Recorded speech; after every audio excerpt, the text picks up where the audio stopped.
Hello বন্ধুরা, good morning. Welcome back to my new blog. কেমন আছো তোমরা সবাই? আশা করি সকলে খুব ভালো আছো, সুস্থ আছো। আমরাও বেশ ভালো আছি। এই ব্লগটা হচ্ছে গত বৃহস্পতিবারের। ভেবে অবাক হচ্ছ তো যে এতদিন পর কেন ব্লগটা দিচ্ছি। আসলে কি বলো তো, আমার শরীরটা না গত সপ্তাহের মানে শেষের দিকে না খুব খারাপ করেছিল। মানে শুক্রবার দিকে আর কি ভীষণ শরীরটা খারাপ ছিল। কম বেশি আমরা সব মেয়েরাই অ্যানিমিয়ার সমস্যায় ভুক্তভোগী, তো আমিও তার ব্যতিক্রমী নই। তো আমার অ্যানিমিয়াটা মাঝে মধ্যে এতটাই বাড়াবাড়ি হয়ে যায়, তখন শরীরটা এত খারাপ করে না, কি বলবো তোমাদেরকে। তো অ্যানিমিয়া যাতে না হয় সব রকমই আর কি খাওয়া দাওয়া মানে কন্টিনিউ করি ঠিকই, কিন্তু তবুও মাঝে মধ্যে না প্রচণ্ড যখন শরীরে রক্ত অল্পতা দেখা দেয় না, তখন শরীরে প্রচণ্ড উইকনেস চলে আসে। রক্ত কম থাকলে যা হয় বুঝতেই পারো। তো সেইটাই হয়েছিল আর কি। কোনো কাজ করতে ইচ্ছা করছিল না, প্রচণ্ড ল্যাথার্জি লাগছিল।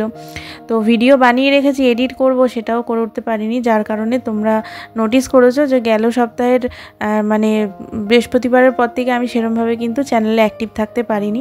তো এই হচ্ছে ব্যাপার। তো সবসময় না এত অসুস্থতার কথা বলতে ভালো লাগে না, যেটা তোমাদেরকে আগের দিনে আমি বলছিলাম যে আমি সবসময় পজিটিভ থাকতে পছন্দ করি, কিন্তু মাঝে মধ্যে শরীর তো এটা তো আমার কন্ট্রোলে থাকলেও মাঝে মধ্যে না কন্ট্রোলহীন হয়ে যায়, তখন আর মানে কোনো কিছু ব্যালেন্স করে উঠতে পারি না। তো ওই সংসারে কাজকর্ম যেটুকু না করলে নয় ওটুকুই করে আর কি রান্না খাওয়া করে রেস্টে ছিলাম। তারপরে আর কি অ্যানিভার্সারি ব্লগটা শ্যুট করেছি, ভাবলাম অ্যানিভার্সারির পরের দিনই ব্লগটা তোমাদের সাথে শেয়ার করি, তোমাদেরও ভালো লাগবে। আর সবচেয়ে বড় কথা, আমার অ্যাডসেন্সের কাগজটা এসেছে, সেটা তোমাদের সাথে শেয়ার করা হয়নি ভিডিওর মধ্যে দিয়ে। তো সেটার জন্য আমি আরও অধীর আগ্রহে ছিলাম যে কবে তোমাদের সাথে শেয়ার করতে পারবো। তো সেই জন্য সেই ব্লগটা আগে দিয়েছি, আর এই ব্লগটা তোমাদের সাথে পরে শেয়ার করছি। তোমরা প্লিজ কেউ রাগ করো না, এত লেট করে ব্লগটা তোমাদের সাথে শেয়ার করলাম দেখে। ব্লগটা না দিলেও হতো, কিন্তু কি বলো তো, একটা ব্লগ বানাতে অনেকটা কষ্ট এবং অনেকটা মানে কি বলবো পরিশ্রম থাকে। তো সেই জিনিসটা না শেয়ার করতে পারলে ভালো লাগে না। তো তোমরা আমার পরিবারেরই সদস্য, তোমরা আশা করি আমার প্রবলেমটা বুঝতে পারবে। তো এখন আমি আগের থেকে অনেকটাই ভালো আছি, তো এখন আর কোনো সমস্যা নেই। তো আশা করি আগামী দিনগুলোতে এবার তোমরা যেরকম আগে ব্লগ পেতে ঠিক সেরকমভাবেই ব্লগ পাবে। তো তোমাদের সাথে কথা বলতে বলতে দেখো আমার কিন্তু ঘরের অনেক কাজকর্ম কমপ্লিট হয়ে গেল। হাজব্যান্ড আজকে একটু তাড়াতাড়ি অফিস বেরোবে দেখে অনেকটা সকাল সকাল ঘুম থেকে উঠেছি। বাইরেটা যখন জামা কাপড় মেলছিলাম দেখে বুঝতেই পারছিলে তখনও কুয়াশাচ্ছন্ন, রোদও ঠিকঠাক ওঠেনি। তো তখন 6:15 মতন বাজে। তো 6টা নাগাদ উঠেছি, উঠে তাড়াতাড়ি করে বাসি কাজকর্ম সেরে নিলাম। আগে ফ্রেশ হয়ে জামা কাপড়গুলো মেলে দিয়েছি, তারপরে ঘরটা ঝাড় দিয়ে বিছানা টিছানা গুছালাম। আর এদিকে চা করে ফ্লাক্সে রেখে দিলাম, ভাতও বসিয়ে দিয়েছি। আর এদিকে দেখো ডিম আর আলুটা সিদ্ধ বসাবো। আজকে করব ডিমের ঝোল আর বেগুন ভাজা। হাজব্যান্ডকে এই দিয়ে আর কি খাইয়ে অফিস পাঠাবো। তারপরে আমাদের জন্য আলাদাভাবে মাছের মাথার একটা তরকারি করব, তো সেই রেসিপিটা শেয়ার করব। তো আগে দেখো এখানে আমার ডিম আর আলুটা সিদ্ধ হতে দিলাম, আর এখানে ডিম আলু সিদ্ধ হয়ে যাওয়ার পরে আমি এখানে বেগুনটা ভেজে নিচ্ছি। তো এখন যে কালো বেগুনগুলো হয় না বাজারে, যে কালো বেগুনগুলো হয় শীতে, যে বড় বড় বেগুনগুলো হয়, তো সেই বেগুনগুলো এখনও আমাদের এখানে মানে উঠেছে, কিন্তু দামটা এখনও কমেনি। তো এই সাদা বেগুনগুলোই এখন খাওয়া হচ্ছে। বেগুন ভাজা খেতে আমাদের ভীষণ ভালো লাগে। আর আমার হাজব্যান্ড কি বলো তো, বেগুনের মানে কোনো আর আইটেম খায় না, একমাত্র বেগুন ভাজা আর বেগুনি, এই দুটো জিনিসই ও খায়। বা কোনো ঝোলে তরকারিতে বেগুন দিলে পরে ওইটা খেতে চায় না, ওর ভালো লাগে না, সেই কারণে। তো বেগুন ভাজাটা আমাদের বাড়িতে খুবই খাওয়া হয়, তাই জন্য একটু বেগুন ভেজে দিলাম। ওই বলেছিল বেগুন ভাজা দিয়ে ঘি দিয়ে ভাত খাবে আর সাথে করে ডিমের ঝোল। তো এখানে আমি ডিমের ঝোলের মশলাটা করে নিলাম মিক্সিতে, দেখতেই পেলে আদা রসুন কাঁচা লঙ্কা দিলাম আর দিলাম গোটা জিরে। আসলে কি বলো তো, হাজব্যান্ড আর আমার শাশুড়ি না গ্যাস অম্বলের সমস্যার জন্য রোজ রাতে আর কি জিরে ভিজিয়ে রাখে, সকালবেলা ওই জিরে ভিজানো জলটা খায়। তো ওতে নাকি গ্যাস অম্বলের প্রবলেমটা অনেকটা রিলিফ পেয়েছে। তো সেই জিরেটা কি করব, নষ্ট করব, তো সেই জন্য প্রতিদিনের রান্নাতেই ইউজ করে ফেলি, মানে মিক্সিতে বেটে নিই, রান্নাতে ইউজ করে ফেলি।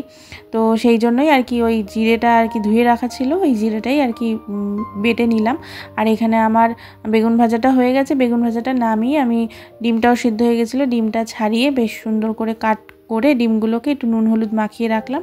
তারপরে সর্ষের তেলে এপিট ওপিট করে লাল লাল করে ভেজে তুলে রেখে এখানে দেখো হাজব্যান্ড আর মার জন্য না হালকা করে আর কি অল্প তেল মশলায় ডিমের ঝোলটা করলাম। তোমাদের তো বলেছি মার শরীরটা খুব একটা ভালো না, তো মার না মানে এখন মানে রিসেন্টলি একটু গ্যাস অম্বলের ভীষণ প্রবলেম হচ্ছে, মানে যাই খাচ্ছে হজম হচ্ছে না, মানে বুক পেট জ্বালা করছে, এরকম একটা সমস্যা হচ্ছে। তো সেটার জন্য ডাক্তার দেখানো হয়েছে, তো আলট্রাসোনোগ্রাফি করতে দিয়েছে, তো সেটা করা হবে, করলে পরে আর কি ধরা পড়বে যে কি হয়েছে না হয়েছে। তো এই করেও না অনেকগুলো ডাক্তারই দেখানো হলো, কিন্তু কিছুতেই কিছু ইমপ্রুভমেন্ট হচ্ছে না। তো দেখা যাক, আবার নতুন একটা ডাক্তার দেখানো হয়েছে, তো সেটাতে কি হয়। তো এখানে দেখো আমার ডিমের ঝোলটা হয়ে গেছে, তো হাজব্যান্ডকে খেতে দিয়ে দিয়েছি, দিয়ে এখানে আমি একটু ইলেকট্রিক কেটেল না জল গরম বসাচ্ছি। আসলে তোমাদেরকে বলছিলাম যে মাছের মাথা তরকারি করব, তো এই যে দেখো মাছের মাথাটা হাজব্যান্ড রবিবার দিনকে একটা গোটা কাতলা মাছ নিয়ে এসেছে, তো সেই মাছেরই মাথা এটা। কিন্তু বিশ্বাস করবা না, সোমবার দিনকে পেটির মাছগুলোকে আমি রান্না করতে নিয়েছিলাম, এত বিশ্রী গন্ধ, মানে পুরো মাছটা ধরে মানে আর কি বিড়ালকে খাওয়াতে হয়েছে, মানে এত বাজে গন্ধ বেরোচ্ছিল আর কি ভাজার পরে, তো সেটা তো আর খাওয়া যায়নি। তো আমার মাকে বলাতে মা বলে একটু গরম জল দিয়ে ধুয়ে একটু লেবু মাখিয়ে রাখ, তারপরে ভেজে দেখবি খেতে পারিস কিনা, তারপরে মানে এক পিস ভেজে দেখবি খেতে পারিস কিনা, তারপরে বাকি মাছগুলো ভাজি যদি গন্ধ না বেরোয়। তো সেই মতনই আজকে একটুখানি ট্রাই করছি, দেখা যাক মানে ভেজে খাওয়া যায় কি না। অন্ততপক্ষে যদি ভেজে কোনো গন্ধ না বেরোয়, মাছও নিয়েছি 2 পিস, যদি ভাজার পরে গন্ধ না বেরোয় তাহলে রান্না করব মাছের মাথার তরকারি। আর রান্না করলে তো অবশ্যই তোমাদের সাথে শেয়ার করব। তো এইখানে দেখো আমি চিয়া সিডটা খেয়ে নিচ্ছি, হাজব্যান্ড অফিস বেরিয়ে গেছে, এখন চিয়া সিডটা খেয়ে একটু বসে চাটাও খেয়ে নেব, কারণ সকালবেলা এত তাড়াহুড়ো থাকে না, ওই টাইমে আমি আর খেতে পারি না। তো এখানে দেখো আমাদের বাড়ির পিছনে যে জমিটা রয়েছে, মানে ধান ক্ষেতটা রয়েছে, ওখানে না এখন মেশিন দিয়ে আর কি ধান কাটা হয়। এখন সব কিছুই ফাস্ট হয়ে গেছে, এখন আর মানুষের ভরসা কেউ করে না, এখন সবই যন্ত্রচালিত, মানে যন্ত্রের ওপরেই আমরা নির্ভরশীল হয়ে যাচ্ছি দিনের পর দিন। তো দেখো মানে তোমরা হয়তো ভালো করে বুঝতে পারছো কি না জানি না, দূর থেকেই আর কি আমি একটু জুম করে দেখানোর চেষ্টা করছি। তো এই যে এই মেশিনের সাহায্যে আর কি ধানগুলোকে কাটছে, তো ধান কাটার মেশিন আর কি। তো ধান কাটছে, আর কিছু মানে মুষ্টিমেয় কয়েকজন লোক নিয়েছে, যারা আর কি ধানগুলোকে বস্তায় ভরে ভরে আর কি রাস্তায় নিয়ে এসে লরিতে লোড করছে। তো আমাদের ঘর থেকে দেখা যাচ্ছে, ভাবলাম তোমাদের সাথে একটুখানি শেয়ার করি। গ্রামে থাকার এই একটা মজা, অনেক প্রাকৃতিক সুন্দর সুন্দর দৃশ্য আর কি উপভোগ করা যায়। তো আমি তারপরে দেখো রান্না বসিয়ে দিয়েছিলাম, বৃহস্পতিবার ছিল যেহেতু না, সেহেতু সকালে ব্রেকফাস্ট আর কিছু আলাদাভাবে করিনি, ভাবলাম ঝটপট করে রান্নাবান্না সেরে একবারে পুজো করেই তাড়াতাড়ি লাঞ্চ করে নেব। তো ওখানে ডিমের ঝোল করলাম, ডিমের ঝোল দুভাগে কেন বলো তো, হাজব্যান্ড আর মার জন্য তো হালকা তেল মশলায় করেছি, তো ওরকমভাবে হালকাভাবে আমরা আবার খেতে পারি না, তো ওই জন্য আমাদের জন্য একটুখানি সুন্দর করে তেল মশলা দিয়ে কষিয়ে ডিমের ঝোলটা করলাম কষা কষা করে। আর এখানে মাছের মাথা দিয়ে মুড়িঘণ্ট করব, মুড়িঘণ্ট ঠিক না, এটা চচ্চড়ি বলতে পারো, মাছের মাথার চচ্চড়ি, মানে মুড়িঘণ্টতে তো আতপ চাল দেয়, তো এটা আতপ চাল দিয়ে করব না, এমনি জাস্ট একটু মাখা মাখা করে চচ্চড়ি মতো করব। আর সকালবেলা বোনকে আর মাকে না একটা মাছ ভেজে দিয়েছিলাম, তো মারা খেয়ে বলেছে যে মাছে কোনো গন্ধ বেরোচ্ছে না, তাই জন্য সাহস করে মাছের মাথাগুলোও ভেজেছি। তো মাছের মাথাতেও কোনো গন্ধ বেরোয়নি, তাই জন্য তেল মশলা খরচা করে আর কি রান্নাটা করছি। আসলে আমার মাছের মাথা এতই প্রিয় না, কি বলবো তোমাদেরকে, তো মাছের মাথা হলে পরে আর কিচ্ছু লাগে না, এতটাই মানে প্রিয় মাছের মাথা, মাছের তেল।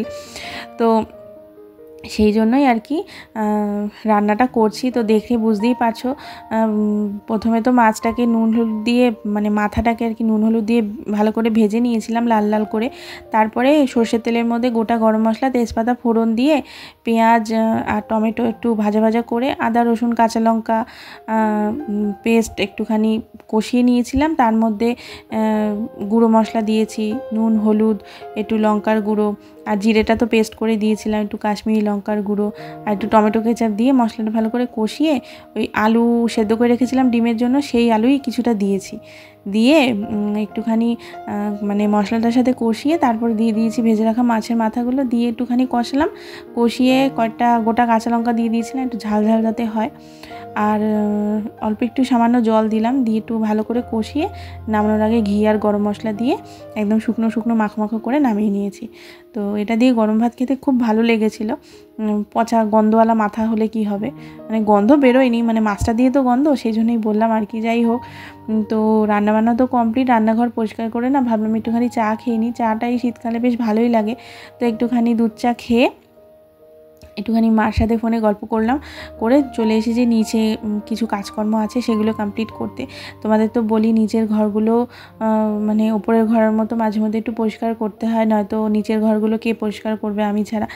প্রতিদিনই একটুখানি গোছাতে হয়, সোফা টোফাগুলোকে একটু গোছাতে হয়, কিন্তু সোফার এই যে কভারগুলো তুলে ঝেড়ে ঝেড়ে প্রতিদিন করা তো পসিবল না, সেটা আমি 2-3 দিন বাদে বাদেই করে থাকি। তারপরে এই জানলাগুলোকে একটুখানি ধুইয়ে দেওয়া। তো জানলাগুলোর মধ্যে না একটুখানি দেখছি যে জানলার যে শিকলটা আছে মানে লকটা আছে ওটাই একটু জং ধরে গিয়ে না গুঁড়ো গুঁড়ো হয়ে পড়েছে, তো ওটাকেই ভালো করে ঝাঁট দিয়ে ওই জায়গাটা ভালো করে ধুয়ে দিলাম, দিয়ে এখন সোফাগুলোকে সুন্দর করে গুছিয়ে নিচ্ছি। চলো বন্ধুরা, ঘরের কাজগুলো এক এক করে করতে থাকি, আর তার সাথে তোমাদের সাথে শেয়ার করে দিই তোমাদেরই করা সুন্দর সুন্দর কমেন্টগুলো। পিঙ্কি বনিক আইডি থেকে এক বন্ধু কমেন্ট করেছে, খুব সুন্দর ভিডিও দেখলাম, thank you so much. Gargi দিদি ভাই, তুমি তো সুন্দর সুন্দর কমেন্ট প্রতিদিনই করো, আর তোমার কমেন্টগুলো পড়তে আমার তো ভীষণ ভালো লাগে। তো তুমি তো প্রথমেই আমাকে অনেক অনেক কংগ্রাচুলেট করেছো, তার জন্য অনেক অনেক থ্যাংক ইউ। আর বলেছো তোমার চ্যানেলটা যেন এইভাবেই অনেক গ্রো করে, স্টে স্ট্রং অ্যান্ড মোটিভেটেড। অবশ্যই তোমরা এত সুন্দর সুন্দর কমেন্ট করছো, এত ভালোবাসা দিচ্ছ, অবশ্যই মোটিভেটেড তো থাকতেই হবে। শুধু তোমাদের কাছে একটাই রিকোয়েস্ট, এইভাবেই আমার পাশে থেকে। বিবাহবার্ষিকীর অনেক অনেক শুভেচ্ছা জানিয়েছো এবং সুস্থ থাকা ভালো থাকার শুভকামনা জানিয়েছো। তোমাকেও বলছি তুমিও ভালো থেকো, সুস্থ থেকো, সবাইকে নিয়ে খুব আনন্দে থেকো। ওপরে যে ছোট ফ্রিজটা রাখা ছিল তো সেটা তো বিক্রি করে দেবো দেখে নিচে এনে রাখা হয়েছে, কিন্তু এখনও লোক পাওয়া যাচ্ছে না দেখে বিক্রি করতে পারিনি। যতদিন আমার কাছে রয়েছে ততদিন এটাকে একটু যত্ন করে রাখি, তাই একটু ভালো করে মুছে টুছে ওপরে দেখা একটা ফ্রিজের কভার দিয়ে দিলাম, আর একটু সুন্দর করে বোনের করা একটা DIY কাচের বোতলকে একটু ডেকোরেশন করে ওর উপরে রাখলাম। আর এই যে থালটা দেখছো এটা হচ্ছে আমার বিয়ের আর কি দানের থাল হয় না, তো ওই বিয়েতে যে দানের থাল বাসনপত্র আর কি দেওয়া হয়, তো ওর মধ্যে থেকে এই থালটাও ছিল আমার বিয়ের থাল। তো সেইটাই আর কি এখানে বার করে রাখা ছিল, তাই ভাবলাম তোমাদের সাথে একটু শেয়ার করি। আর সাথে করে না এই কিচেন কাউন্টার টপটাও একটুখানি মুছে নিচ্ছি। শ্রেয়া, তুমিও আমার বিবাহবার্ষিকীর জন্য অনেক অনেক অভিনন্দন জানিয়েছো এবং আমার এই ছিমছাম সেলিব্রেশনটা তোমাদের খুব ভালো লাগে, তো তার জন্য অনেক অনেক ধন্যবাদ। আমি যেরকম সাধারণ, আমি সেরকম সাধারণ আয়োজন করতেই ভালোবাসি, আর পরিবার কেন্দ্রিক মানুষ তো আমি, তো সেজন্য পরিবারকে নিয়ে যেটা আনন্দ দেয় সেটা করতেই আমার বেশি ভালো লাগে। চন্দ্রিমা, তুই কমেন্ট করেছিস খুব সুন্দর হয়েছে, happy anniversary, thank you so much. Gauri Karmakar নামে এক দিদিভাই কমেন্ট করেছে, অনেক শুভকামনা রইল তোমাদের জন্য, থ্যাংক ইউ গো। নন্দিতা বণিক দিদিভাই কমেন্ট করেছে, happy marriage anniversary, thank you so much দিদিভাই। পিউ পান্ডা বলে একজন বন্ধু কমেন্ট করেছে, হ্যাপি অ্যানিভার্সারি ডিয়ার, খুব ভালো থেকো এইভাবেই, থ্যাংক ইউ সো মাচ, তুমিও খুব ভালো থেকো। আমি অতীব সাধারণ ঘরের মেয়ে এবং সাধারণ ঘরেরই বউ, তাই আমার জীবনযাত্রাটাও অতীব সাধারণ, কোনো তামঝাম বা অতিরিক্ত কিছু আমার লাইফস্টাইলের মধ্যে তোমরা কিছুই দেখতে পাবে না। আর ভীষণ পরিমাণে পরিবার কেন্দ্রিক আমি, তো পরিবারকে নিয়েই আমার সমস্তটুকু, তোমরা দেখে বুঝতেই পারো সবটা কিন্তু আমার সংসার ঘিরেই। তো তার মধ্যে থেকেই তোমরা যে আমাকে এতটা ভালোবাসা দিয়েছো, এতটা কাছের করে নিয়েছো, তার জন্য তোমাদেরকে অসংখ্য অসংখ্য ধন্যবাদ। এইভাবেই ভালোবেসে যেও সারাটা জীবন, যতদিন ইউটিউব থাকবে এবং যতদিন ইউটিউবে আমি কাজ করব, এইভাবেই তোমাদের কাছ থেকে ভালোবাসা পেতে চাই এবং তোমাদের মনে একটু একটু করে জায়গা করে নিতে চাই, আর এই ছোট্ট পরিবারটাকে অনেক বড় করে তুলতে চাই। তো এইটুকুই তোমাদেরকে বলার ছিল। তো দেখো, তোমাদের সাথে কথা বলতে বলতে কিন্তু আমি অনেক কাজ এগিয়ে নিলাম। আমি কিন্তু ডাইনিংয়ের যে ওয়াশ বেসিনটা রয়েছে আমার, সেটাকেও একটু হারপিক দিয়ে ভালো করে ঘষে মেজে নিলাম। সাদা জিনিস তো, ওটাকেও একটুখানি ফ্রিকোয়েন্টলি ভালো করে পরিষ্কার করে নিতে হয়, তো ওটাকেও একটু পরিষ্কার করে এখন দেখো সামনে উঠানটা একটু ঝাড় দিয়ে নিচ্ছি। আসলে এখন পাতা ঝরার টাইম, তো স্থলপদ্ম গাছটা যেহেতু রয়েছে উঠানের ওপরে, প্রচুর পাতা পড়ে, তো সেইটাই আর কি একটু ঝাড় না দিলে পরে খুব বাজে লাগে দেখতে। তারপর স্নান করে দেখো একটা স্থলপদ্ম না গাছে দেখছি হয়ে রয়েছে, ঘর মানে উঠান ঝাড় দিতে দিতে চোখে পড়লো। তো এটা আমার ঘরের একটা সাইডে আর কি কয়েকটা ডাল আর কি বুনে দেওয়া হয়েছিল, তো কত গাছ হয়েছে আর গাছ ভর্তি কড়ি রয়েছে। তো ওখান থেকেই একটা ফুল দেখলাম ফুটে রয়েছে, তো ফুলটা তুলে নিয়ে এখন যাচ্ছি পুজো দিতে। বৃহস্পতিবার যেহেতু, সেহেতু আর কি মা লক্ষ্মীর ঘটে ফুলটা দিলাম, আর দিয়ে ভালো করে সুন্দর করে আর কি মনের মতো করে পুজোটা করে নিলাম। বৃহস্পতিবারে পুজোটা করতে একটু সময় লাগে ঠিকই, কিন্তু পুজোটা করে যে মানসিক শান্তিটা পাওয়া যায় সেটা একটা আলাদাই শান্তি, খুব ভালো লাগে। তো সুন্দর করে পুজো সেরে ঠাকুরকে দেখো এখন আরতি করে নিচ্ছি। আমি এদিকে পুজো করছি আর আমার পাশে দেখো কে বসে রয়েছে, চুটকি। কোকো রয়েছে সিঁড়ির ওপরে বসে, কোকোকে দেখা যাচ্ছে না, মানে একটু নিচে বসে রয়েছে। তো এরা দুই ভাই বোন এসে এরকমভাবে আমি পুজো করতে বসবো আর এরকমভাবে এসে বসে থাকবে, সন্ধ্যেবেলাতেও তাই।